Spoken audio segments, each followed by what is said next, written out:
A gente vai voltar um pouquinho no capítulo 12, só para vocês lembrarem o que a gente tinha falado. Então, no capítulo 12 de Atos, a gente começa o capítulo com a morte de Tiago Maior, o discípulo de Jesus Cristo, e com a prisão de Pedro, por ordem de Herodes Agripa I. Vocês se lembram disso?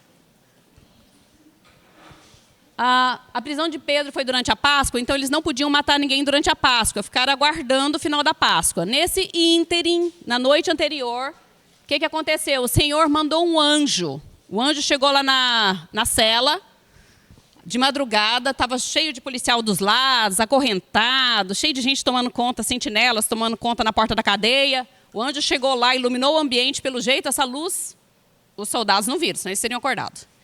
Bateu no ombro de Pedro, bota a roupa, bota o cinto, bota o sapato, vem comigo.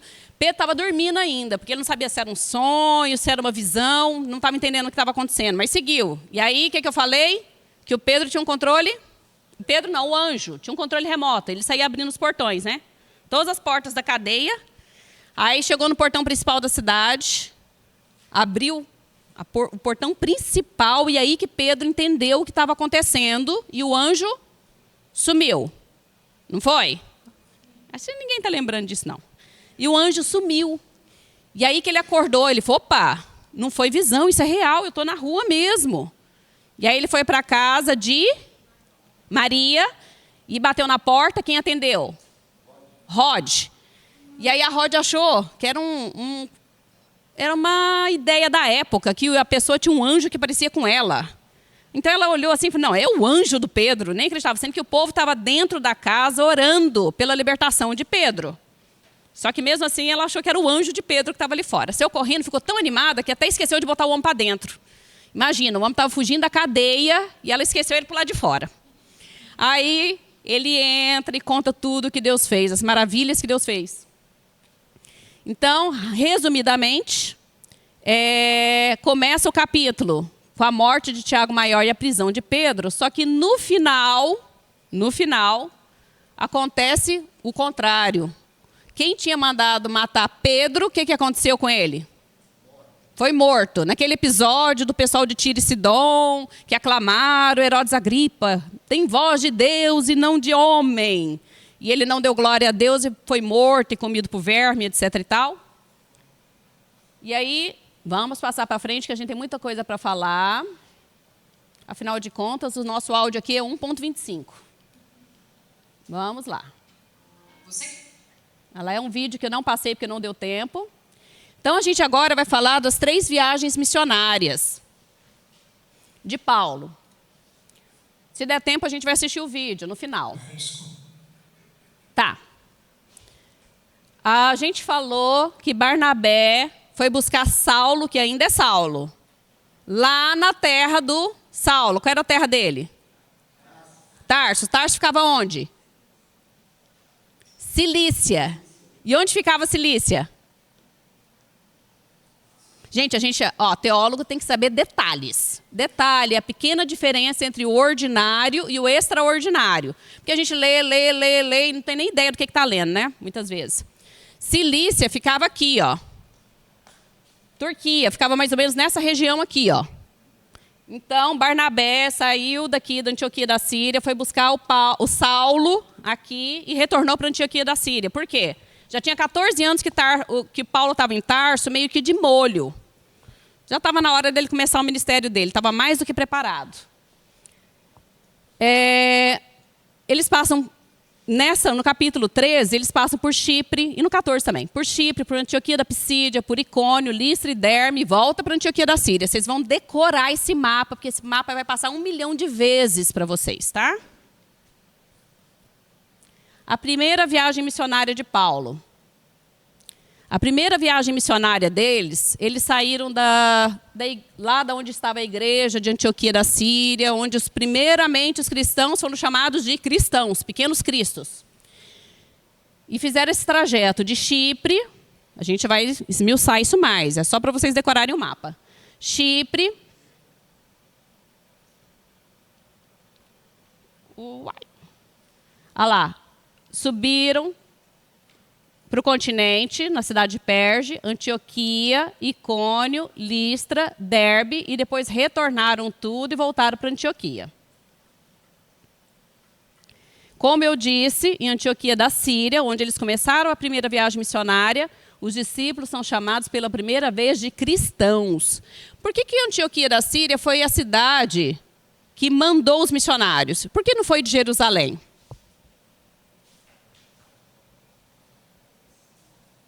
Pode falar besteira, gente. A gente está aqui para aprender.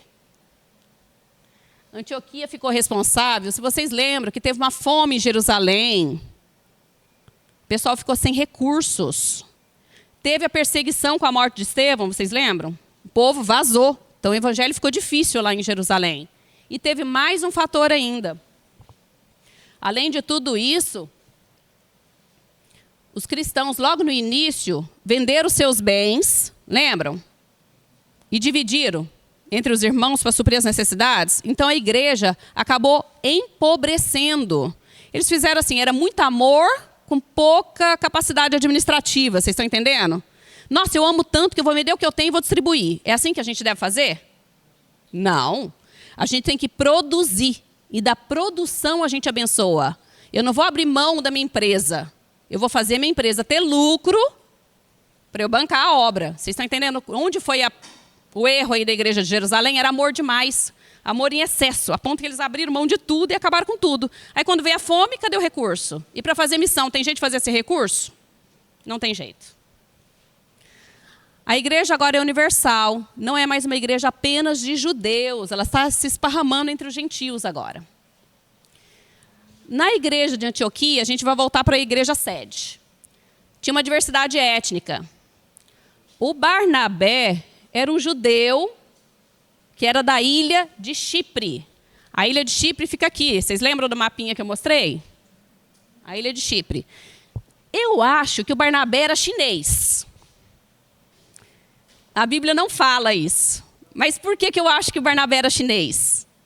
Quando aconteceu o dilúvio, logo depois teve a Torre de Babel e teve a dispersão dos povos. Os chineses, o pessoal que falava língua chinesa, na Torre de Babel, eles foram primeiro para a ilha de Chipre.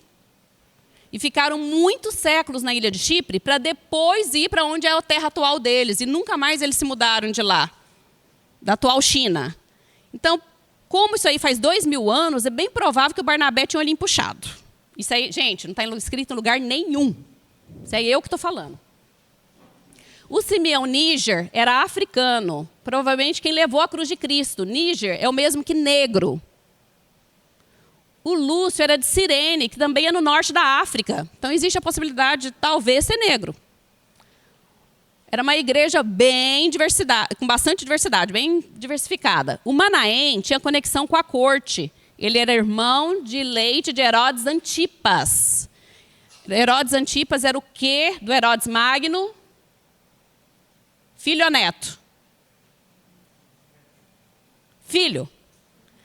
Antipas, Arquelau, Filipe eram filhos. Os Agripas eram os netos, bisnetos. Ouviram? Vocês decoraram? Então, ele foi criado dentro da corte. Ele não era qualquer pessoa. Provavelmente era uma pessoa rica, influente. E na igreja é bom ter gente de tudo quanto é jeito mesmo. Ajuda, fortalece a igreja.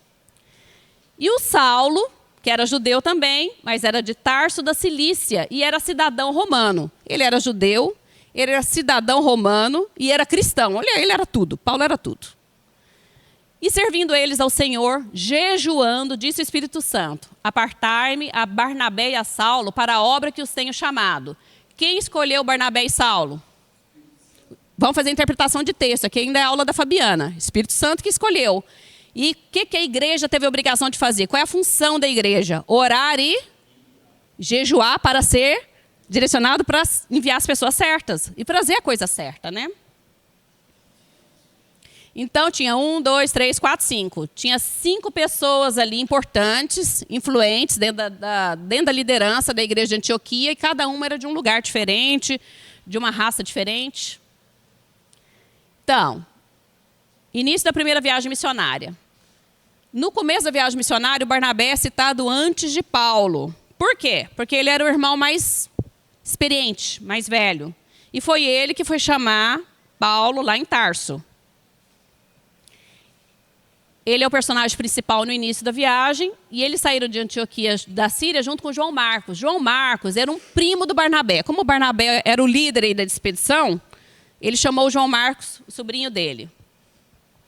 João Marcos, a gente já ouviu falar dele agorinha. Quem era João Marcos? O filho da Maria. E a Maria, a casa dela era extremamente importante, porque era onde a igreja se reunia.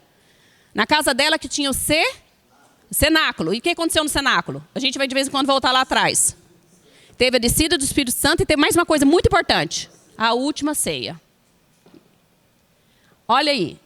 Então eles desceram até a cidade portuária de Seleucia. Está vendo ali Seleucia? Antioquia e Seleucia eram bem próximas. Antioquia não tinha porto, porque não estava na beira-mar. Então eles tiveram que descer até Seleucia, pegaram um navio e navegaram para Salamina, essa cidade aqui na ilha de Chipre. E lá, a gente vai ver que Paulo sempre repetia a mesma rotina dele.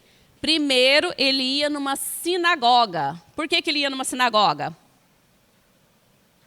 O que a palavra de Deus mandava? Primeiro para os judeus, depois segue para os gentios.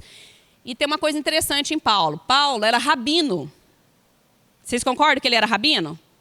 Ele foi criado lá e foi discipulado aos pés de Gamaliel, que era o grande rabino da época. E ele era fariseu também. Paulo era tudo, gente. Quando vocês Paulo era isso? Era. Paulo, não precisa nem pensar, era. Então, como ele era rabino, existia um costume que toda vez, quando o rabino ia visitar uma outra sinagoga, era dado a palavra para eles. Vocês já foram à igreja tradicional, que quando o pessoal descobre que na plateia está sentado um pastor, eles falam, venha, meu irmão, vem dar a palavra? Hoje em dia já não é tão comum, mas não era assim? E se o pastor for casado, ele fala para a mulher dele, canta? Não é assim? Coitada da mulher, se ela não cantar, ela está ferrada. Porque toda igreja tradicional faz isso, né? As sinagogas também faziam isso. Ah, você é rabino? Nós sabemos que você é rabino. Aí com toda aquela formalidade, né? Venha, por favor, da sua palavra, traga-nos uma palavra de encorajamento, alguma coisa assim. E Paulo aproveitava disso, por isso que Deus escolheu Paulo.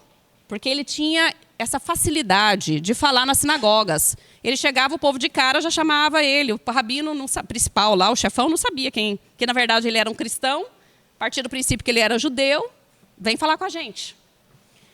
Então, ele primeiro foi para uma sinagoga de judeus, que era o ponto de contato dele. Porque ele chegava na sinagoga e começava a falar da Torá. Sempre Paulo usava o contexto que aquelas pessoas entendiam. Então, para os judeus, ele sempre falava da Torá. E daí ele ia puxando a história, o fio histórico, até chegar em Jesus. Lá era um centro comercial de azeite, vinhos e grãos. Outra coisa que a gente vai ver em todas as viagens missionárias de Paulo. Ele sempre ia para lugares ricos, influentes, de pessoas cultas, que tinham uma grande movimentação comercial, tudo, intelectual, tudo. Era referência. Ele nunca ia numa cidade pequena. Nunca. Ele passava por elas, oi, tchau. Aquelas cidadezinhas que tem a placa assim, bem-vindo, do outro lado. Boa viagem. Era desse jeito para ele, passava rápido. Mas as cidades principais ele parava porque ele precisava otimizar o tempo dele. Eu acho que ele ia passar em Curitiba, São Paulo, Rio de Janeiro. Aí no Rio de Janeiro ia botar ele para correr, ele ia parar em Brasília. Aí pronto. Brasília. Ele ia chegar em Brasília ali com fogo total. Ele não ia parar em cidade pequena, gente. Até é bom a gente refletir sobre a obra missionária hoje. Será que a obra missionária hoje está sendo tão efetiva quanto Paulo fez? Porque como que a gente faz a obra missionária hoje? A gente manda os irmãos para tribos africanas, não é? Será que é tão efetivo quanto Paulo fazia? A gente não pode falar que nem que sim, nem que não. Porque se esses irmãos são direcionados pelo Espírito Santo para ir para uma tribo, de alguma forma, e nas grandes cidades hoje tem outros recursos. Na tribo tem YouTube para ouvir pregação. Então, o Espírito Santo de Deus, a gente não coloca ele numa caixinha. Não tem como. Então, lá vamos. Aí, Chipre foi levada à província imperial pelos romanos, por causa do vinho, do azeite. Ela era uma ilha rica, né? para evitar áreas montanhosas, no interior da ilha, eles viajaram 160 quilômetros da costa leste, que era a cidade de Salamina, onde eles chegaram, até o oeste, onde estava a cidade de Pafos. Pafos tinha lindas edificações e um templo a Afrodite. Todo lugar que ele parava tinha um templo para alguma deusa. Era centro administrativo e religioso da ilha e era residência do procônsul romano Sérgio Paulo. O procônsul romano, ele unia tanto a autoridade militar, ele era do exército lá romano, mas ele também era autoridade judicial. Naquela época, os juízes normalmente eram políticos, né? Hoje, de vez em quando, o juiz vira político também, né? Sérgio Moro. O procônsul Sérgio Paulo, ele demonstrou interesse em ouvir a palavra de Deus. E a gente vê essa movimentação com frequência no livro de Atos. De o Espírito Santo de Deus tocar no coração de pessoas muito influentes, de dentro da política. Do lado dele, tinha um tal de Bar Jesus. Bar Jesus, ou Elimas, significa filho de Jesus. Bar é filho de. Filho de. Era um judeu, mágico, falso profeta, que se opôs a eles e procurava afastar da fé o procônsul. Existe até hoje esse hábito de uma pessoa muito poderosa ter um mágico, ter um ocultista do lado. Na história da humanidade, isso sempre aconteceu. Por exemplo, Nostradamus acompanhava quem? O famoso Nostradamus, que fazia profecias, etc. e tal. Ele acompanhava os Kaiser da Rússia. A Pietra está aí? Pietra, quem era o mágico que acompanhava, se você lembra? A rainha da França, a Catarina de Medici. Vocês lembram? Não, não era Merlin, não. Tinha outro nome ainda. Tinha outro nome, não era Merlin, era outro nome ainda. Então, esse hábito sempre existiu. Inclusive, aqui no Brasil, a gente sabe, né? Que dentro dos palácios tem sempre um mágico ali dentro, um falso profeta, alguma coisa assim. Então, aqui Paulo assume o comando da obra missionária e muda seu nome judaico de Saulo para o nome grego Paulo, lá na ilha de Chipre. Ele já mudou o nome dele do judaico para o grego. Por quê? Porque dali em diante ele ia pregar principalmente para os gentios. E o grego era a língua internacional, era o que unificava todo o Império Romano. Então, para ele era mais interessante usar o nome Paulo, que significa pequeno.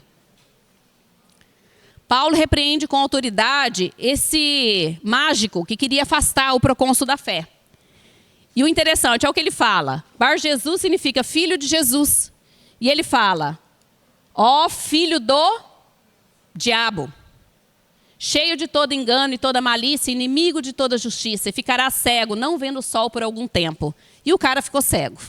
E o procônsul ficou maravilhado, porque ele viu uma mágica diferente ali na hora, né? Ele viu o poder de Deus. Ele entendeu e ele creu. Maravilhado. Então, novamente, a gente passou de Antioquia até Salamina. Eles percorreram 160 quilômetros pela costa, porque a região de cima era montanhosa. Chegou em Pafos. E aqui, a gente falou que em Pafos aconteceu o quê? Repete, só para decorar. A conversão de quem? Do procônsul. Tá? A gente já vai decorando. E a questão do conflito com o mágico, o Elimas ou Bar Jesus.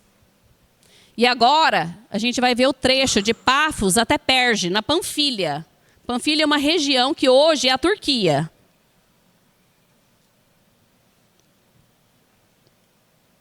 Com Sérgio Paulo.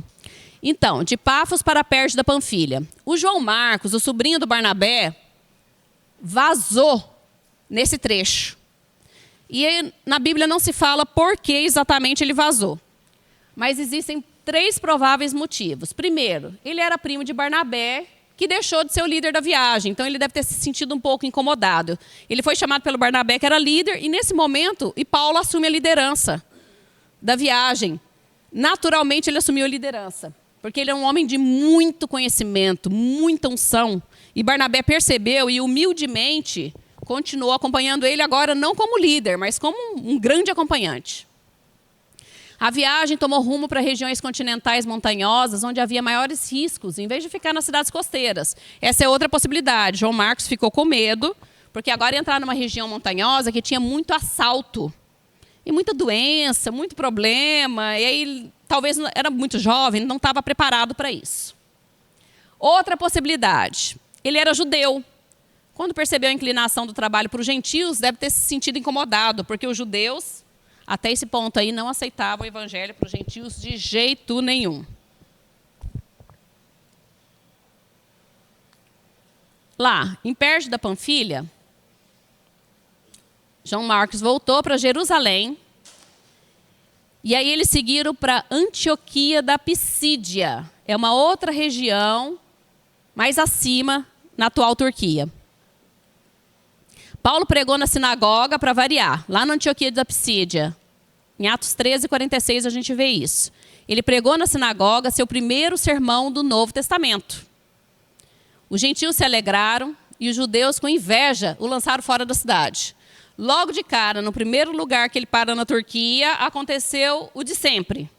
Ele pregou na sinagoga, porque deram liberdade para ele, convidaram ele para falar, e os judeus, com inveja, botaram ele para correr da cidade. De perto de Antioquia da Pisídia, que é uma província dentro da Galácia, no ano 47 a.C. isso aconteceu. Eram muitos dias de viagem, altitude de 1.100 metros, era uma região montanhosa. Os bandidos atacavam os viajantes. Foram para essa região por causa de uma enfermidade. Então, tem muita gente que acha que essa enfermidade que Paulo pegou nessa região montanhosa, provavelmente era uma malária, que ele tinha muita febre. E talvez seja o tal do espinho da carne, que Paulo não explica o que era. Então, era uma cefaleia, uma dor de cabeça por causa de malária? A gente não sabe. Na sinagoga, o que ele fez? Uma breve recapitulação da história de Israel, que era assim que ele sempre pregava para os judeus. Porque como ele ia começar a Torá tem o quê? A história de Israel. Não é? Gênesis, Levítico, Números, Deuteronômio, toda a história de Israel e a lei. E aí, ele passava dos patriarcas até a monarquia e depois a descendência de Davi, que de onde veio o Salvador, que viveu, morreu e ressuscitou. Esse é o resumo da pregação dele nessa sinagoga. E a aplicação da mensagem do Evangelho qual era o objetivo dele? Deixar claro a necessidade e a importância da remissão de pecados através do sangue de Jesus e a salvação pela graça. Agora a salvação não é mais pela lei. Imagina falar isso para um judeu. Olha, o judaísmo acabou. Não tem mais motivo de existir o judaísmo, porque agora a gente não vive mais na lei, a gente vive na graça. Então, lógico que o que aconteceu? O pessoal ficou revoltado, né? Então, lá na Antioquia da Pisídia ainda, a mensagem causou 3 efeitos. Os líderes da sinagoga pediram para repetir a mensagem no outro sábado. Os líderes acharam interessante. Falaram, opa, repete isso de novo que a gente quer ouvir de novo. A gente quer entender melhor isso. Muitos judeus e prosélitos. Quem eram os prosélitos? Os recém-convertidos ao judaísmo. Muitas vezes o prosélito, ele entrou para o judaísmo, já estava seguindo os costumes, tudo, mas muitas vezes não tinha nem sido circuncisados ainda. Tinha começado ali, tá nos primeiros passos, né? Então, esses muitos judeus e prosélitos seguiram Paulo e Barnabé e foram persuadidos a perseverar na graça de Deus. Eles ficaram do lado de Paulo e Barnabé. Já os judeus invejosos manipularam mulheres piedosas da alta sociedade e as autoridades locais. A gente vai falar bastante sobre inveja nessa aula, gente. A gente não ouve pregar muito sobre inveja. Mas para vocês, o que é inveja? Quando você sente inveja de alguém, o que você sente?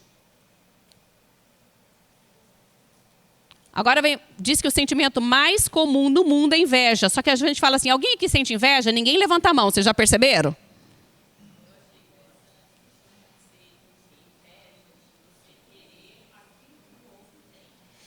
Vai além.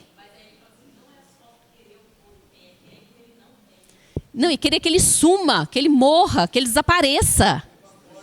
Ele quer total destruição. Porque assim, a gente inocentemente acha que inveja é aquele incômodo, assim, você se sente um pouquinho mal porque o outro está prosperando, porque o outro é bonito, porque o outro é forte, porque o outro fala bem. A gente acha que inveja é isso, né?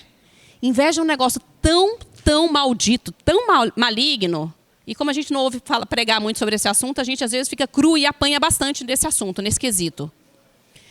A pessoa, ela quer que você desapareça. Que você deixe de existir literalmente. Demônios de inveja não andam sozinhos. Eles andam acompanhados de demônios de morte e demônios de ódio, principalmente. Porque a pessoa ela começa a te odiar por aquilo que você é, por aquilo que você tem, e ela deseja que você morra. Ou que, no mínimo, você vá para o outro lado do planeta, vai para o Japão. Então, imagina, foi essa fúria, foi essa inveja que levou Jesus para a cruz, não foi? E é o que está perseguindo aqui Paulo, em todos os lugares que ele vai. O sentimento, a Bíblia fala, então não é mentira. O sentimento que os judeus tinham é sempre o sentimento de inveja. Era sempre inveja. Não sei se vocês sabem, mas a potestade, assim, que domina o Brasil é uma potestade de inveja. Vocês sabem disso? Vocês já perceberam que aqui no Brasil, um rico inveja um pobre? Vocês já viram que aqui no Brasil, uma pessoa vê o outro andando de bicicleta e fica com raiva? Vocês já perceberam que o negócio é tão violento, que você inveja qualquer coisa. Inveja um sorriso. Você começa a odiar a pessoa. Eu estou falando você genericamente, né, gente? Por causa de coisas mínimas. É altamente maligno. Nos Estados Unidos, não é isso. Lá, a influência pior espiritual é da ambição. As pessoas querem crescer desmedidamente a ponto de esquecer da fé. Então, nos Estados Unidos, eles acham bonito ver o outro prosperar. É diferente da gente. Lá nos Estados Unidos, aqui no Brasil, se você vê um negão dirigindo um carro, o que você pensa? Carro do patrão ou é traficante, não é? Isso é sentimento de inveja. A gente não tem noção que isso é sentimento de inveja. Porque a gente tira o crédito da pessoa. Já nos Estados Unidos, se você vê um negão dirigindo um carro, eles pensam assim, nossa, esse cara é fera. Deve ser um campeão dos esportes, da música, deve ser o cara, não é assim? Vocês estão entendendo a diferença, gente? Então, a gente vai ter que, de vez em quando, entrar na tal da inveja, porque a inveja... E assim, olha o que está dizendo aqui, ó, LeBron James. Manipularam mulheres piedosas. Os invejosos não botam a mão no sangue. Os invejosos são manipuladores. São psicopatas. De acordo com a psicologia, são psicopatas. Por quê? Eles não têm coragem de aparecer. Eles manipulam outras pessoas para fazer o serviço sujo. Com Jesus, eles manipularam quem? Quem sujou a mão de sangue foram os romanos, não foram? Mas quem levou Jesus à morte foram os judeus. Então, aqui a mesma coisa. Os judeus invejosos manipularam mulheres piedosas, mulheres boas. Piedosas, a palavra de Deus está dizendo que elas eram mulheres boas. Da alta sociedade e as autoridades. Eles manipulam as pessoas-chave. Aquelas pessoas que têm poder de decidir fazer alguma coisa. Se vocês observarem, todas as vezes que vocês foram vítimas de inveja, foi alguém que manipulou uma pessoa poderosa contra vocês, não foi? E o que essa pessoa que estava escondidinha queria? Que você perdesse o seu emprego, perdesse seu nome, perdesse a sua empresa, perdesse sua hombridade, perdesse seu reconhecimento, perdesse seu brilho, perdesse sua alegria, tudo. E essas pessoas são capazes de qualquer coisa para te destruir. Não brinca com a pessoa invejosa. Quando você detecta uma pessoa invejosa, a palavra de Deus nunca fala que você tem que ser Marte, né? Que você tem que ficar ali à morte. Você tem que vazar. Foge. E foi o que Paulo fez, não foi? Olha lá. Por causa da perseguição a Paulo e Barnabé, eles foram expulsos da cidade, eles sacudiram o pó dos pés e foram para Icônio. O que significa sacudir o pó dos pés?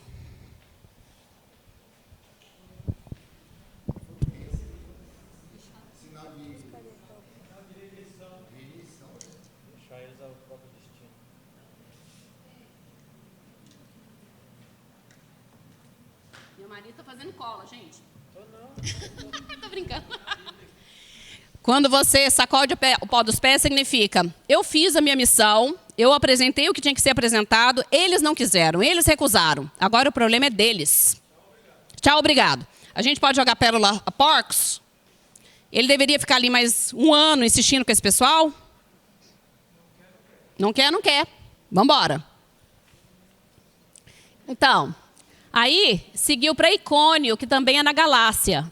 Essa região da Galácia tem 4 cidades que ele passou aqui. Antioquia da Psídia, Icônio, Derbe e Listra. São as 4 cidades da Galácia que ele passou. Icônio ficava a 145 quilômetros de Antioquia da Psídia, numa região alta, num planalto, às margens de uma rodovia principal, de onde saíam 5 estradas. Lembra que eu falei que só escolhia lugar fera? Se passava 5 estradas, o fluxo de gente lá era grande, concorda? Tanto que ele andou 145 quilômetros. Gente, a pé. Quantos dias será isso de caminhada? É muito amor, né? O evangelho. Ela era uma região alta, cercada por campos férteis. Era um centro comercial que servia as comunidades agrícolas. E onde foi que eles foram parar, gente? De novo. Icônio tinha uma sinagoga, como Antioquia da Psídia tinha. Lá, uma grande multidão de judeus e gregos creem no Senhor. Aqui está falando, a Bíblia diz, uma grande multidão. A pregação era muito efetiva. Onde fizeram sinais e prodígios. Eles pregaram não só aos ouvidos, mas também aos olhos. As pessoas viam o poder de Deus. Qual foi a reação dos judeus? Os judeus incrédulos, eles incitaram os gentios contra Paulo e Barnabé e contra os novos convertidos. E planejaram apedrejar Paulo e Barnabé. Gente boa, né? De novo, a mesma coisa. Ele parou para pregar na sinagoga, muitos converteram. E aí, os judeus, de novo, incitaram os gentios. Eles sempre estão cutucando o outro para fazer a obra suja. E aí o povo se dividiu. Portanto, aqui, passou de Perge para Antioquia, que era uma região montanhosa. Antioquia, os invejosos perseguiram ele, eles saíram correndo para Icônio. Da Antioquia para Icônio, 145 quilômetros. Aqui em Icônio, que era o cruzamento de 5 estradas e que era muito rico em produção agrícola. E aí, de novo, aqui nós encontramos a essência da pregação da justificação pela fé do apóstolo Paulo. Foi o que ele pregou lá em Icônio. 2 pontos importantes. Ele fez uma crítica ao legalismo judaico, ou seja, eles estão vivendo ainda na lei, estavam vivendo ainda na lei.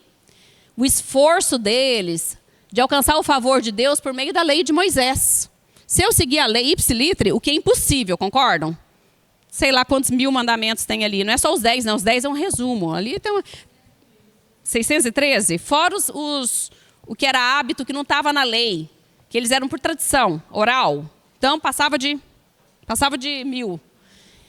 Uma exposição clara de que o verdadeiro evangelho e a salvação é única e exclusivamente pela fé em Jesus Cristo. Não é a lei que salva, é a fé em Cristo que salva. Precisamos compreender que Paulo não fala que a lei foi abolida. Também não deixa nenhuma evidência de que, uma vez vivendo na fé, a gente deva desobedecer à lei. Na verdade, a lei não salva, mas a gente deve obedecer à lei. A lei existe, mas não é um meio para a salvação. Então, a gente continua ali na região da Galácia. A gente vai agora para a cidade de Listra. Ali, ó, de Icônio, desceram para Listra. Paulo cura um coxo desde o nascimento. Como Pedro tinha curado um coxo, lembra? Na frente do templo formoso lá. Aqui também, era um coxo desde o nascimento. E aí eles ficaram tão maravilhados lá em Listra que chamaram Barnabé de Júpiter, que é o mesmo que Zeus, e chamaram Paulo de Mercúrio, que é o mesmo que Hermes. Chamaram Barnabé de Júpiter porque eles entenderam que Barnabé era o principal. Eles entenderam que era o chefão. E chamaram Paulo de Mercúrio porque o Mercúrio, ou Hermes, fala o jeito que vocês quiserem, era um deus que tinha asas nas pernas. Ele era um deus mensageiro. Como Paulo era o que falava, então eles entenderam que ele era o deus mensageiro, que estava levando o recado. O sacerdote do templo ficou sabendo que eles estavam ali, que estavam acontecendo coisas maravilhosas, curas e milagres. O sacerdote do templo trouxe sacrifícios. O templo ficava do lado de fora da cidade, bem próximo. Ele saiu correndo e trouxe sacrifício. Os apóstolos ficaram indignados, rasgaram as vestes e falaram, não, nós não somos deuses, nós somos homens. E aí a situação inverteu 100%. Eles começaram a ser adorados, idolatrados. Quando os apóstolos rasgaram as vestes e falaram que eram homens, olha o que aconteceu. O pessoal ficou revoltado. E começaram a querer dar uma coça deles, né? Aquela coça. Os judeus de Antioquia da Psídia e de Icônio vieram para a região de Listra e convenceram a multidão a apedrejá-los. Esses judeus eram tão terríveis, esses invejosos, que eles viajavam. Gente, essas distâncias são grandes para fazer a pé. Eles tinham a pachorra, olha que coisa demoníaca, de viajar para tumultuar na próxima cidade. É muito, não ter o que fazer, né? É muito à toa esses caras. Eita. Então, esse episódio aqui é muito sério, porque ele foi arrastado para a cidade, de fora da cidade, Paulo, e foi dado como morto. Ele foi tão severamente apedrejado que ele foi dado como morto. Na verdade, não se sabe se ele se ele realmente parecia estar morto ou se ele morreu de verdade e foi ressuscitado. Porque o negócio foi tão sério. Tem, inclusive, alguns teólogos que dizem que talvez seja nesse episódio que Paulo subiu ao terceiro céu. Nesse momento. Já outros teólogos acham que foi naquela experiência dele no deserto, nos 3 primeiros anos na Arábia. Não se sabe, porque Paulo não diz quando aconteceu isso, que ele subiu ao terceiro céu. Aí a gente vai entender por que em Listra quiseram adorá-los. Tinha uma lenda antiga naquela região, por isso que a gente tem que saber o contexto histórico e cultural do pessoal, senão a gente não entende. Porque parecia meio ilógico, né? Chegar lá, fizeram uma cura, vamos levar sacrifício, vamos levar oferta. Não, gente, é porque tinha essa lenda aqui, ó. Dizia que Júpiter e Mercúrio teriam visitado aquela região, mas, na verdade, isso era baseado num poema de Ovídio. Um poema em latim. Eles tinham ido visitar aquela região, passou pela casa de várias pessoas e ninguém deu abrigo para eles. Não houve hospitalidade alguma, a não ser um casal, Filemon e Balques, que deu abrigo para os dois. É porque eles estavam disfarçados como seres humanos, né? O Mercúrio e o Júpiter. Só que aconteceu o seguinte. Os deuses destruíram toda a população da cidade de Listra. Deixou só esse casal vivo, esse casal hospedeiro. E constituiu eles como guardiões de um templo esplêndido. Quando eles morreram, a lenda dizia que eles tinham se tornado em 2 grandes árvores. Então, o que acontece? Aquele povo tinha medo de novo... Assim, o pessoal levava a literatura muito a sério, né? Na verdade, a mitologia grega, Zeus, Hércules, etc. e tal, toda a mitologia foi baseada em Ilíada e Odisseia, de Homero. Então, em cima de literatura, da criatividade de alguém, eles inventavam deuses. E foi o que aconteceu aqui. Essa história para eles era extremamente importante. Eles pensaram assim, se o pessoal foi todo destruído porque não foi hospitaleiro, então esse cara que fez uma cura, provavelmente é Mercúrio e Júpiter, os dois, então a gente tem que correr lá para fazer alguma coisa, né? Vai que eles destroem a gente e matam a gente. Olha o pensamento deles. Entenderam? Ainda na cidade de Listra, a gente vê ali que foi o primeiro grande sofrimento físico de Paulo por causa do Evangelho de Cristo, apedrejado literalmente à morte. Apedrejado, arrastado para fora da cidade, dado como morto, e os cristãos os ajudaram, e Paulo se recuperou, ele se levantou, e aí eles seguiram para Derbe. Foi um milagre de Deus, né? Porque naquela época não tinha hospital, não tinha nada, né? Não tinha centro cirúrgico. Olha lá. Então eles estão em Listra e agora eles vão seguir para Derbe. Não fala muita coisa sobre Derbe, não. Só diz o seguinte, Paulo e Barnabé chegaram no dia seguinte, anunciaram o evangelho lá em Derbe, ou seja, pelo jeito ficaram um dia, talvez. E aí, eles voltaram para Listra, Icônio, Antioquia da Psídia para diferenciar da Antioquia da Síria, viu? Existiam 16 Antioquias, tá? 16 Antioquias porque era homenagem a Antíoco. E eles elegeram anciãos em cada igreja que eles iam retornando com oração e jejum. Então, eles passavam pregando, divulgando o evangelho, e na volta eles vinham colocando anciãos, fazendo a parte eclesiástica, a parte da liderança, constituindo a liderança da igreja, com oração e jejum. E foi para essas cidades que Paulo escreveu uma das suas cartas mais importantes, a Epístola aos Gálatas. Gálatas não é uma cidade. Gálatas é Antioquia da Psídia, Icônio, Derbe e Listra. É uma região dentro da Turquia. Retornaram para Antioquia da Síria. Ah lá, terminou a viagem. Agora eles vão retornar para Antioquia da Síria. No total, de todas as viagens missionárias, um pouco mais de 10 anos, ou mais ou menos do ano 45 a 55, eles estabeleceram 4 igrejas em 4 províncias do Império Romano. Gente, em pouco mais de 10 anos é muita coisa. Eles estabeleceram igrejas na Galácia, que é essa atual Turquia aqui, dentro da Turquia, na Macedônia, que é a atual Grécia, na Caia, que é a parte do Peloponeso, que hoje é Grécia também, e na Ásia Menor, que é essa região aqui da Turquia também. Ó. Então, dentro da Grécia, hoje é tudo Grécia e Turquia. Essa primeira viagem durou cerca de 2 anos, foi de 45 a 47, 48 por aí. Do ponto de vista geográfico, não foi uma viagem muito longa, mas foi extremamente importante, porque ali já foi o começo de tudo, o começo da evangelização dos gentios.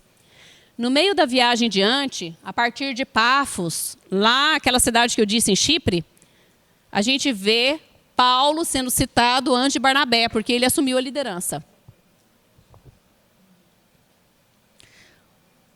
Paulo assumiu o lugar de maior destaque entre os apóstolos na igreja apostólica. A igreja agora ela se torna mundial. O que era sonho de Jesus, não estava restrita mais aos judeus. O ministério de Jesus foi só para os judeus. Mas o sonho de Jesus é que com a subida dele, o Espírito Santo desceria e o evangelho ia seguir para todos nós, graças a Deus. Amém. E assim termina a primeira viagem missionária do apóstolo. Paulo não só vestiu a camisa do cristianismo, como viu quanto importa sofrer pelo nome de Cristo. E novamente eu falo que ele era a pessoa certa, porque o que ele fazia antes de converter? Então ele até não estranhava muito a reação do pessoal, porque se ele perseguia os cristãos, agora ele era o alvo, né? Ele era um alvo com um ponto vermelho bem no centro, bem na testa. Vamos entrar agora em Atos 15. A gente já concluiu toda a primeira viagem missionária. Em Atos 15 a gente vê o seguinte, aconteceu uma reunião em Jerusalém, isso aqui é o resumo do capítulo. Foi feita uma carta para os não-judeus, e já no capítulo 15, começa no versículo 36, a segunda viagem missionária de Paulo. Infelizmente, eles começaram a segunda viagem missionária bem no meio do capítulo, né? Eu que sou perfeccionista, isso me incomoda. Sociedade Bíblica que fez a divisão. Não foram eles que fizeram a divisão, mas a Sociedade Bíblica dividiu bem no meio do capítulo, assim. E Paulo e Barnabé se separaram. O capítulo 15 é o famoso capítulo do Concílio de Jerusalém. Quando Paulo e Barnabé voltaram lá para Antioquia da Síria, após o final da primeira viagem, eles se reúnem à igreja e relatam as muitas vitórias obtidas entre os gentios pelo poder do Espírito Santo e pela graça de Deus. A palavra de Deus não diz que eles chegaram e falaram assim, nossa, a gente foi perseguido, saiu correndo, me apedrejaram, eu praticamente fiquei morto. Qual era o relatório de Paulo para Antioquia? Eles estavam tão felizes de fazer a obra que o relatório deles era as vitórias obtidas entre os gentios pelo poder do Espírito Santo e pela graça de Deus. Eu não sei como é que ia ser meu relatório, não. Será que eu ia dar esse relatório assim, sem falar, oh, quase morri? Imagina a grandiosidade de Paulo, né? Ah.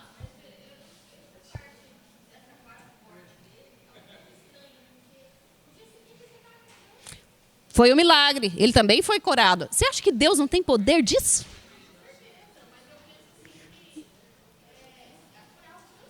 Foi extraordinário. Foi extraordinário. Ele foi dado como morto. Para ele ser dado como morto, ele deve ter ficado muito destruído. Deve ter sido jogado assim como se estivesse jogando no cadáver para fora da cidade. Para ser dado como morto, concorda? E o sobrenatural de Deus, ele estava no começo da missão. Não, era pedra grande. Botou uma túnica e foi pregar. Que coisa, né? Ó, mas surge um problema que veremos nesse capítulo, no capítulo 15. Então, alguns que tinham descido da Judéia ensinavam assim os irmãos. Se não vos circuncidardes, conforme o uso de Moisés, não podeis salvar-vos. Ou seja, tinha uns judaizantes que achavam o seguinte: eles queriam que o pessoal que se convertia passasse pela circuncisão. Mas qual é o perigo disso? Se você obriga um cristão, gentil, passar pela circuncisão, fica parecendo que o cristianismo era uma seita do judaísmo, concorda? Mas essa era a intenção de Cristo? Não. Era algo totalmente novo. Eram os infiltrados que começaram a falar isso dentro da igreja. Então, são os judaizantes, que são cristãos hebreus, que diziam-se cristãos, né? Que requeriam que cristãos gentios seguissem as leis mosaicas. Queria que nós, hoje a gente segue as leis mosaicas? A gente circuncida hoje? E por que a gente não precisa? Porque essa aí foi uma fase anterior, a gente está na fase da graça, a gente já mudou. A gente mudou de tempos. A gente saiu do Velho Testamento e passou para o Novo. A gente não precisa mais circuncidar. A gente não é judeu no sentido de seguir o judaísmo, né? Mesmo que tenha nascido em Israel. Então, portanto, qualquer gentil que quisesse se tornar cristão, precisava primeiro se tornar um prosélito judeu, uma pessoa gentia que se convertia ao judaísmo, para depois ser considerado um cristão. Concorda que isso é um absurdo?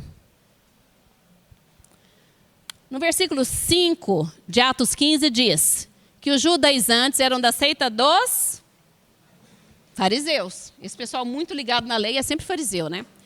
O apóstolo Paulo também era originalmente um fariseu. A diferença é que ele tinha uma compreensão clara acerca do evangelho da fé, pela graça de Deus e não pelas obras. Ele havia passado por uma conversão, por uma mudança de mente.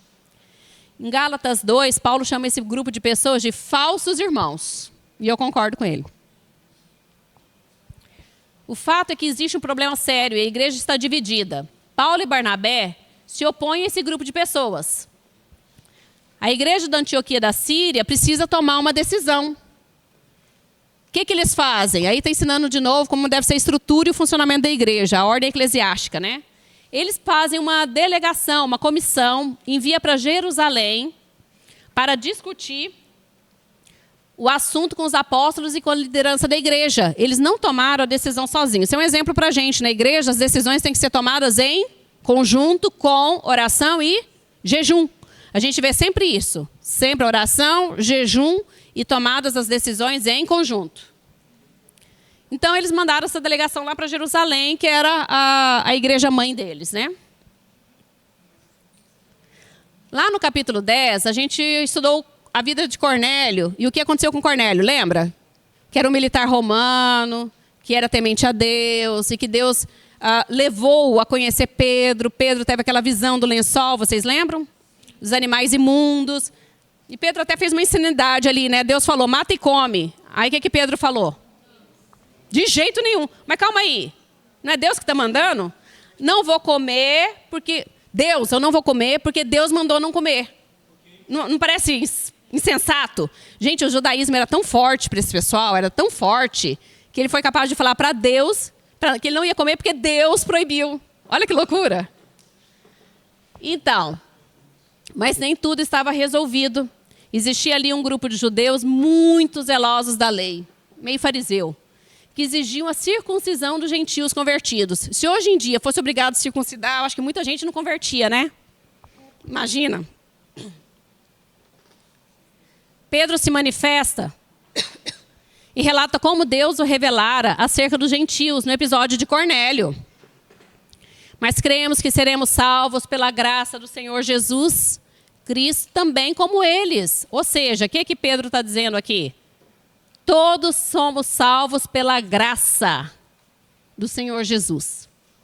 Mas isso não era um assunto claro para muitos, havia muitas controvérsias e o próprio Pedro tinha dificuldades. Ele ainda estava meio que começando os primeiros passos para se liberar, para crer que o evangelho não estava restrito mais aos judeus, mas agora estava sendo encaminhado aos gentios. Mesmo que os gentios estivessem sendo aceitos sem circuncisão, os judeus se recusavam a manter comunhão com eles. A igreja decidiu que tudo bem, eles podem frequentar sem circuncidar. Só que aí virou aquele grupinho, aquela panelinha na igreja. Judeus de um lado e gentios do outro. Divisão. Isso aí, divisão não vem do Senhor, né? O que tínhamos ali era uma igreja dividindo, gentios de um lado, judeus do outro, e isso não era o que a igreja dos sonhos do Senhor Jesus. Não podia começar a igreja já dessa forma. Jesus sonhava com uma igreja universal, mesma fé, a fé nele como Salvador. No versículo 12 em diante, Tiago aparece como líder da igreja em Jerusalém. Quem é esse Tiago? Jesus tinha 4 meios-irmãos. 4. Qual o nome dos 4? Na pregação sábado foi falado. São nomes bem comuns. Simão, Tiago, Judas, Simão e o nome do pai. Do pai de José. José. Na Bíblia não fala nada do Simão e do José, mas fala bastante do Tiago e do Judas. Até porque Tiago e Judas escreveram livros na Bíblia, né? Então, do versículo 12 de Atos 15, a gente vê Tiago como líder da igreja em Jerusalém. Quem era o líder anterior? Pedro. Pedro. Diferente do que vimos no início do livro de Atos, quando Pedro liderava. Então, e a decisão do Concílio de Jerusalém é de que os gentios poderiam ser admitidos sem a circuncisão. Mas 4 coisas seriam proibidas a eles: alimentos sacrificados a ídolos, sangue, carne de animais sufocados e relações sexuais ilícitas. Relações sexuais ilícitas era proibido para todo mundo. Mas por que foram citados esses 4 tópicos aqui? Esses 4 tópicos é o que determinava que o pagão era pagão. Entenderam? Os cultos nos templos eram desse jeito, com alimento sacrificado a ídolo, no templo que eu digo é no templo pagão. Sangue, carne de animal sufocado e relação sexual ilícita, as prostitutas cultuais. Então, ou seja, não precisa circuncidar, mas abstenha de tudo que caracteriza vocês como pagãos. Era a fachada principal que identificava ele como pagão. E também para não horrorizar, não escandalizar os judeus. Eles não queriam perder os judeus, para ganhar os gentios não podia perder os judeus, que haviam convertido, né? Então o Concílio de Jerusalém preparou uma carta que deveria ser lida nas igrejas gentílicas com as seguintes exigências. Mandaram um documento lá de volta. De forma nenhuma. Não tinha que apenas seguir isso. Todos os mandamentos teriam que ser seguidos, mas aquilo lá era o principal, que era o que incomodava os judeus, entendeu? O Novo Testamento, por várias vezes, trará uma série de outras exigências que vão além daquilo. Então, não é só isso que se espera do cristão. Não é só isso. Mas era o mais importante, era o que determinava que aqueles caras eram pagãos. Isso foi uma regra nova? Por que não foi uma regra nova? Porque, na verdade, isso já existia lá em Levíticos. A igreja nunca cria uma regra nova, ela vai na palavra e procura o que já está na palavra para poder tomar uma decisão. Então, era um embasamento lá do Antigo Testamento para que a igreja de Jerusalém pudesse usar como base para chegar a esse posicionamento. Não era uma nova ética cristã, porque em Levíticos 17 falava sobre alimentos sacrificados a ídolos, ainda no 17 fala sobre sangue, ainda no 17 fala sobre carne de animais sufocados, e Levítico 18 fala sobre as relações sexuais ilícitas. Isso era o que já estava em Levíticos 17 e 18 com relação aos estrangeiros residentes em Israel. Todo estrangeiro gentio que quisesse viver em Israel tinha que deixar o paganismo. Você pode morar aqui, mas não pode ser mais pagão.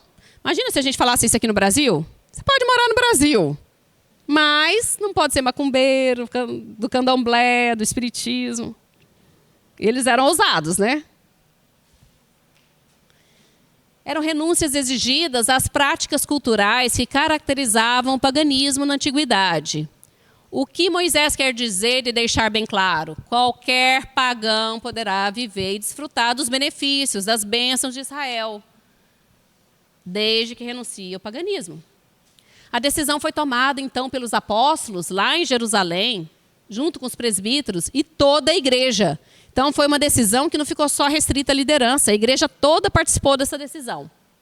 Foi consensual e foi unânime. Aí nomearam uma comissão, Judas e Silas, lá na igreja de Jerusalém, para acompanhar Paulo e Barnabé até Antioquia da Síria, levando uma decisão escrita, virou um documento. Quem eram os remetentes? Os apóstolos e os irmãos presbíteros enviados de Jerusalém para os irmãos gentios em Antioquia, na Síria e na Cilícia. Antioquia da Síria e na Cilícia, que é essa região aqui onde nasceu Paulo. Pontos em destaque. Eles negaram o envolvimento com o partido da circuncisão. Os homens enviados por eles tinham apoio e aprovação de todos e declararam que a decisão foi de todos, foi unânime. Ou seja, a salvação é unicamente pela fé em Cristo, isso que eles queriam deixar claro. Porém, a sensibilidade cultural, de leis dietéticas, relações consanguíneas, deveria ser tratada com respeito para não criar barreiras, não criar divisão dentro da igreja. Os pagãos tinham que respeitar os judeus na guarda do sábado, que eles muitos continuam até hoje guardando o sábado, nas leis dietéticas, até hoje eles guardam, mesmo quando torna cristão, o judeu continua com seus hábitos, seus costumes. Então, o pagão não podia reclamar disso, mas também o judeu não podia reclamar que o pagão estava frequentando a mesma igreja. Por quê? Porque o pagão teve que abrir mão daquilo que caracterizava ele como pagão. Segunda viagem de Paulo. E aí, o que aconteceu? Paulo queria voltar para visitar as igrejas que ele já havia fundado. Essa segunda viagem foi muito maior. Saiu de novo de Antioquia da Síria, foi para aquela região da Galácia, só que agora cruzou toda a Turquia, que é a Ásia Menor naquela época, lá naquela ponta, né? E de lá passou para a Europa. Dali em diante, já é Europa, gente. Imagina que show de bola. Acabou a Ásia aqui e começou a Europa. Foi uma viagem internacional. E graças ao grego, que era a língua comum. Então, Paulo podia ir de um país para o outro sem dificuldade, porque ele falava grego. Hoje, a importância do cristão falar que língua, gente? Inglês. Hoje, o cristão tem que saber inglês. Não é só para uma questão profissional, para viajar de férias, turismo. Se a gente sabe inglês, a gente consegue ir bem mais longe. A gente não se limita. E aí, eles desceram pela Macedônia, Acaia. Isso tudo hoje aqui é Grécia, viu? Sabe aquele país Macedônia que vocês veem no mapa?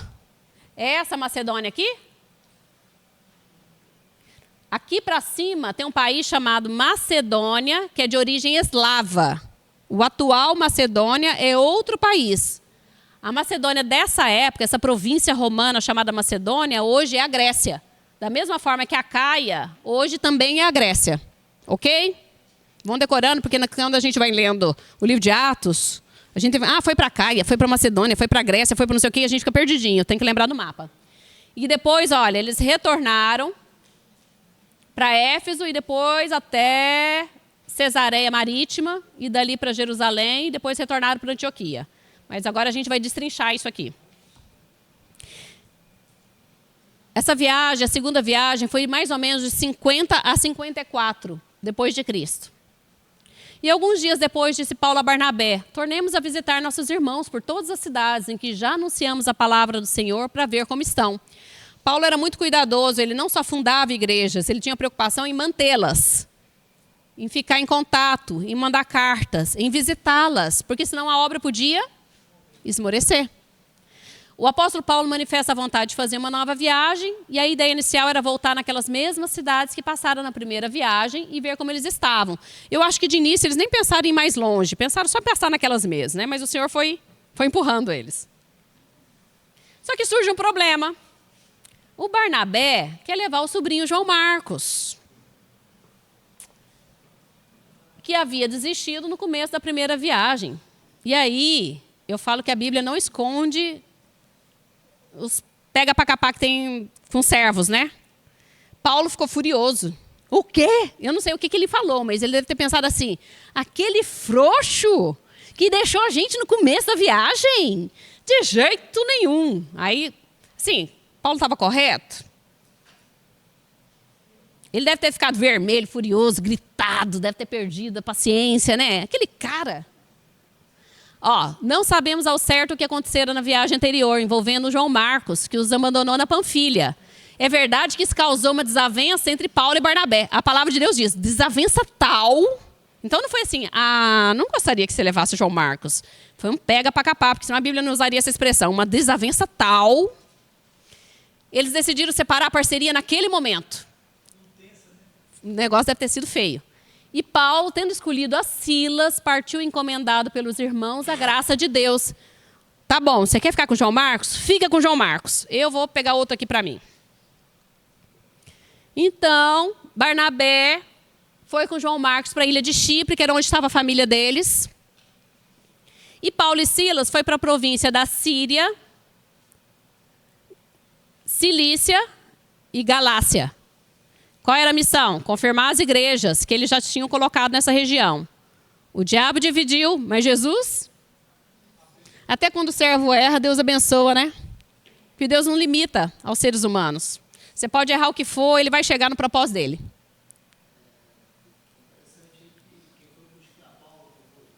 Barnabé. Mas aí... Não, e nessa hora, ele já tinha, como ele já tinha tornado o líder da missão, ele já estava mais... Estava mais fortinho, Paulo. Agora ele já estava podendo até brigar, né? Que agora eu tornei o líder da missão.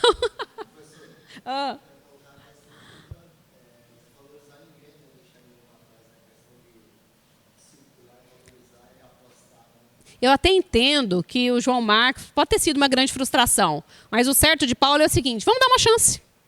Se ele voltar, voltou. Concorda? Mas ele podia ter dado uma chance para o João Marcos. Até porque foram alguns anos depois, ele podia ter amadurecido, ter ficado mais com nervos de aço, né? Porque tinha que ter nervo de aço para enfrentar isso aí. Então, novamente, gente, é só para decorar. Eu boto 1 milhão de vezes esses mapas, né? Timóteo acompanha Paulo e Silas. A gente vai chegar lá. Isso aqui é só um resumo do capítulo 16. A visão que Paulo teve em Troade, o que aconteceu em Filipos, a conversão de Lídia, do carcereiro, da mulher adivinhadora, e o que aconteceu na cadeia de Filipos. Paulo e Silas chegam até a Derbe e Listra. Em Listra, vocês lembram onde era Listra? Antioquia da Psídia, Icônio, Listra e depois Derbe, lembram? Então, em Listra ele conheceu Timóteo, que era um jovem cristão, incircunciso, mas segundo a informação das pessoas locais, um bom moço, filho de mãe judia e pai grego. Por definição, pela lei judaica, judeu é quem é filho de mãe judia. Então, Timóteo era judeu, concorda? A mãe era judia, apesar do pai ser grego. Mas por que ele não tinha sido circuncisado? Porque o pai era grego.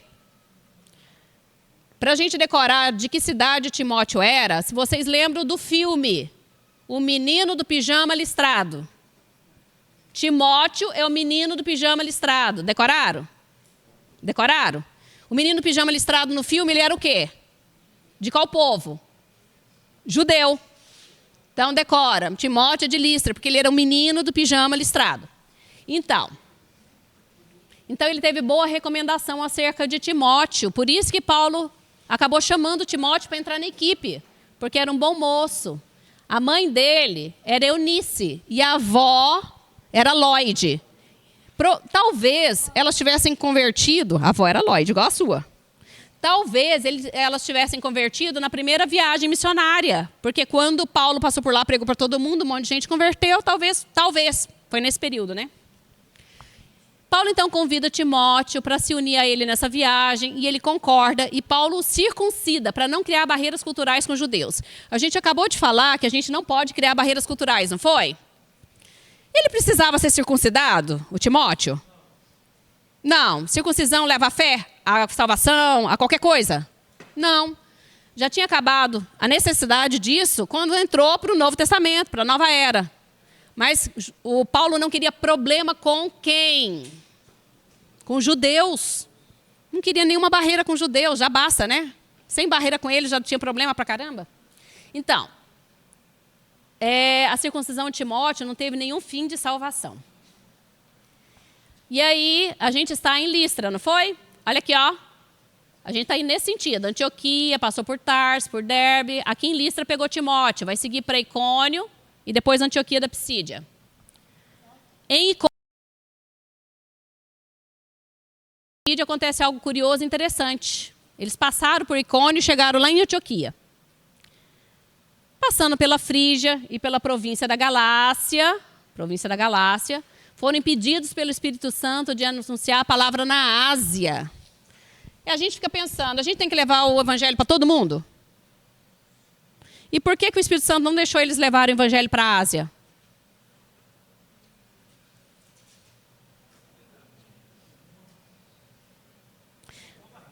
Soberania de Deus. Soberania de Deus. A Ásia até hoje, gente, o Oriente até hoje, tem um monte de país que não se fala o nome de Cristo. Até hoje. Eu falo que a gente foi muito sortudo, né? Muito abençoado. Diversos motivos. Pode ser cultural, pode ser porque o negócio não ia fluir como fluiu para o lado de cá, ia perder tempo. E Paulo precisava dinamizar. Tem vários fatores, a gente não sabe, mas a soberania de Deus a gente tem certeza que é ela que determina tudo. E foi o que abençoou a gente aqui nas Américas. Porque se não tivesse vindo para cá, hoje talvez a gente não conheceria o evangelho até hoje. Aqui, ainda mais aqui que era a terra de índio, o que índio faz? Índio é pagão. Nessa época aí a América todinha era pagã. A gente ia estar hoje pulando, pelado, pedindo chuva, né? Então lá vai. E passando pela Frígia e pela província da Galácia foram impedidos, né? E aí olha o que aconteceu. A Bitínia ficava mais ao norte, olha lá, ó. Quando eles saíram de Antioquia da Pisídia, eles queriam ir para Bitínia. O Espírito disse que não, aí eles seguiram reto e foram para Troade. Troade é o segundo nome da cidade de Troia. Lembra da história do cavalo de Troia? E tem uma pessoa importante aí de Troade que a gente vai falar daqui a pouco. E lá ele entendeu porque o Espírito o conduzia nessa direção. Lucas, o escritor do livro, começou a acompanhar Paulo em Troade. Por isso que o Senhor conduziu ele para Troade, para encontrar com Lucas. Tem algum motivo em algum lugar, né? Se a gente não fica sabendo, um dia a gente vai saber. Na eternidade a gente vai saber. A gente leva um caderninho cheio de perguntas para perguntar lá para Deus, né? E Paulo teve de noite uma visão em que se apresentou um homem da Macedônia. Macedônia. Olha lá, ó. Já na Europa. E lhe rogou dizendo, passa a Macedônia e ajuda-nos.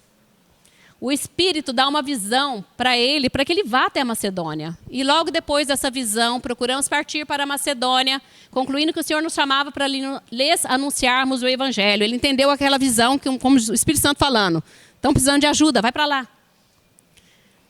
Então, de Troade, eles seguiram para cima, lá para a Europa, lá Filipos. A Troade é a capital da Ásia Menor, naquela época. E Filipos era a capital da Macedônia. Filipos, vamos falar rapidamente. Filipos era uma colônia romana muito importante. Era um lugar estratégico para Paulo. Era de língua grega. Já na Europa, primeira penetração do evangelho em território gentil. Foi a primeira igreja estabelecida na Europa. E Deus direcionou a obra missionária para o nosso lado, graças a Deus. A localização geográfica. Filipos ficava entre o Oriente e o Ocidente. Entre o Mar Egeu e o Mar Adriático. Olha o tanto que esse lugar era importante, gente. Era fluxo de rotas, de muita gente. Você converte gente ali, eles têm contato com gente de tudo quanto é lugar. E ao norte ficava o Ilíria e a Trácia, e ao sul ficava a Caia, que é essa região aqui, que é o restante da Grécia hoje. Era rica em fontes, ribeiros, prata, ouro, solo fértil, e era um importante centro comercial, porque passava a Via Ignácia. A Via Ignácia era a principal estrada romana, que ligava o Oriente ao Ocidente, e ela passava pela cidade de Filipos. Então todo mundo passava por ali algum dia na vida. Era entre rotas. Ali foi o divisor de águas na história mundial. Foi a entrada do evangelho no Ocidente. Paulo era um homem que chegava sobre o ombro de gigantes. Na verdade, um gigante só. Deus, né? Ele tinha o pessoal que acompanhava ele, que era extremamente importante. Barnabé, Pedro, etc. e tal. Mas principalmente o direcionamento do Espírito Santo. Quem levava era ele, era Deus. Ele tinha todo o conhecimento. Assim, o Senhor direcionava para uma região. Mas eu vejo que Paulo tinha muito conhecimento intelectual para determinar lugares específicos. Era um trabalho em conjunto. O Espírito Santo falava, vai para tal lado. Mas a escolha da cidade era bem importante que ele usasse os conhecimentos dele para ele alcançar o lugar certo. O lugar que realmente ia difundir, o lugar estratégico. Deus apontou o rumo, deu a mensagem e Paulo adotou os melhores métodos. Ele se concentrava em lugar estratégico, onde podia irradiar a mensagem. Qual é a lição? Devemos usar de forma racional e inteligente os obreiros e os recursos de Deus. A gente não pode gastar dinheiro investindo em um lugar que vai ser pouco producente. A gente tem que ir em um lugar que a gente alcança muita gente. E dali aquelas pessoas se esparramam para outros lugares, né? Vamos falar um pouquinho de Filipos. Filipos foi fundado por Filipe da Macedônia, o pai do Alexandre o Grande.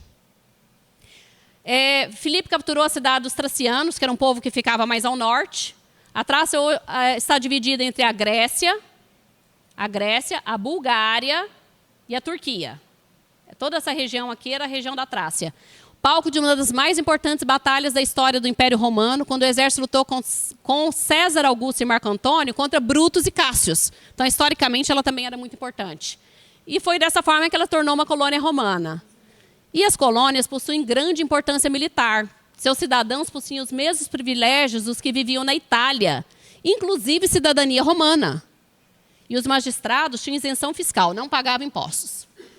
Então, foi ali que ele conheceu a Lídia. Essa equipe, Paulo, Silas, Timóteo e Lucas, porque entrou Lucas e em Listra entrou Timóteo. Eles foram para Filipos que não havia sinagogas. Para ter sinagoga, precisava ter pelo menos 10 homens judeus que tomassem conta, que administrassem, que cuidassem da sinagoga. Lá não tinha nem 10, pelo jeito.